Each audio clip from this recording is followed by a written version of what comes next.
Kereta lagi mahal, lagi susah nak servis ke? Lagi-lagi kereta high-end macam ni. Maserati Laventa S. First, of course lah, kita drain minyak lama dulu. Halo? Ya. Tolong drainkan minyak. Nanti tak larat nak turun. Okey. Next, kita kena keluarkan oil filter lama lah. Bila dah loose, barulah kita boleh keluarkan oil filter lama. Then, awak kena keluarkan cover oil filter lah. Next, kita keluarkan o-ring yang lama. Lepas keluarkan o-ring, kita bersihkan cover oil filter. Selesai cuci cover oil filter, kita keluarkan o-ring yang baru.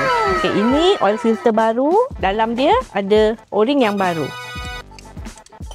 Selesai letak o-ring, kita letak oil filter yang baru.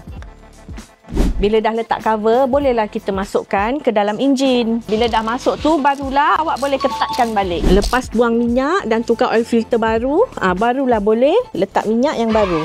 So, untuk Maserati Lavante ni, V6, jadi kita pakai 8 liter. Jadi, korang rasa berapa lama tadi Aunty buat semua ni? Cuba teka. Sejam? 2 jam? 30 minit je Aunty buat. Macam kereta Myvi je.